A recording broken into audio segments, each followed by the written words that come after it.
तसंच आपल्याला इकडे न्यूजरूम मध्ये सुद्धा पाहायला मिळत आहे। महाराष्ट्रातल्या बिग फाईट्स नेमक्या कोणत्या आहेत ज्याची सर्वाधिक चर्चा आहे त्यावर आपण एक नजर टाकूया अश्विन। खरंय आणि सगळ्यात सुरुवातीला मोस्ट टॉकिंग पॉइंट जो झालेला होता अर्थातच बारामतीमध्ये काका पुतण्याची लढाई कोण जिंकणार आहे। कोपरी 5 पाखाडीत मुख्यमंत्री शिंदे होम ग्राउंडवर कसा परफॉर्मन्स करतील, राज्यामध्ये पुन्हा एकदा सांगली पॅटर्नची चर्चा आहे। ह्या सगळ्या मुद्द्यांचा उहापोहा आज होणार आहे। त्यासोबतच आणखी एक महत्त्वाचा निकाल होणार आहे, तो म्हणजे खरी शिवसेना आणि खरी राष्ट्रवादी कुणाची। आणखी एक महत्त्वाचा मुद्दा अर्थातच जरांगे फॅक्टर आज नेमका काय वर्क करणार आहे, कुणाच्या बाजूने वर्क करणार, हे सगळे मुद्दे महत्त्वाचे आहेत। बरोबर आहे, जरांगे फॅक्टरची लोकसभा निवडणुकीमध्ये खूप जास्त चर्चा झाली होती अश्विन, कारण का एक खूप मोठं आंदोलन त्यांच्या निमित्तानं उभं ठाकलेलं होतं आणि त्याचा खूप मोठा इम्पॅक्ट आपल्याला मराठवाडा आणि पश्चिम महाराष्ट्रामध्ये पाहायला मिळाला होता। तो पॅटर्न विधानसभेमध्ये पुन्हा एकदा रिपीट होतो का याची देखील उत्सुकता आहे। आणि अपडेट जाणून घेऊयात, मंदार गोंजारी आपले प्रतिनिधी सध्या आपल्यासोबत आहेत। मंदार, पश्चिम महाराष्ट्रातल्या अनेक लढती अशा आहेत ज्या अत्यंत आव्हानात्मक आहेत, बिग फाईट्स आहेत, चुरशीच्या आहेत। काय अंदाज आहेत सध्या, अवघा काही वेळ शिल्लक आहे निकाल हाती यायला?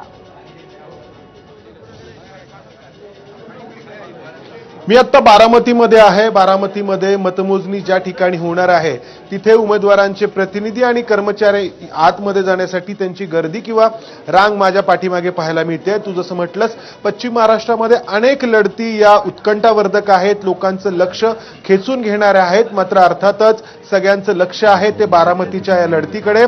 काका विरुद्ध पुतण्याचा दुसरा अंक आपण बारामतीमध्ये पाहणार आहोत।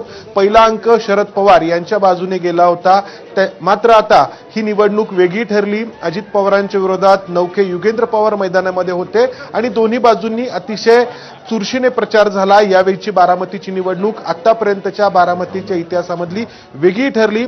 एरवी बारामतीचे मतदार त्यांचा निकाल आधीच घ्यायचे, यावेळी दोन्ही उमेदवारांना अगदी गावोगावी जाऊन संपूर्ण मतदारसंघ पिंजून काढावा लागला आणि अर्थातच सर्व ठिकाणी जी आपण काटेची टक्कर पाहतो आहोत तीच अगदी निकराची लढाई या बारामतीमध्ये देखील आहे।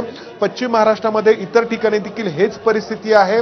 प्रत्येक जण आपापल्या जागा राखतं का यावरती राज्याचा निकाल कोणत्या बाजूने झुकणार हे ठरणार आहे। प्रज्ञा, खरंय, पश्चिम महाराष्ट्रातल्या लढतीकडे सगळ्यांचं लक्ष आहे। मंदार, आपण थेट ठाण्यामध्ये जाऊयात। अक्षय भाटकर आपले प्रतिनिधी सध्या आपल्यासोबत आहेत। अक्षय, थेट मुख्यमंत्री ठाण्यातून निवडणुकीच्या रिंगणात आहेत, कोपरी 5 पाखाडीमधून।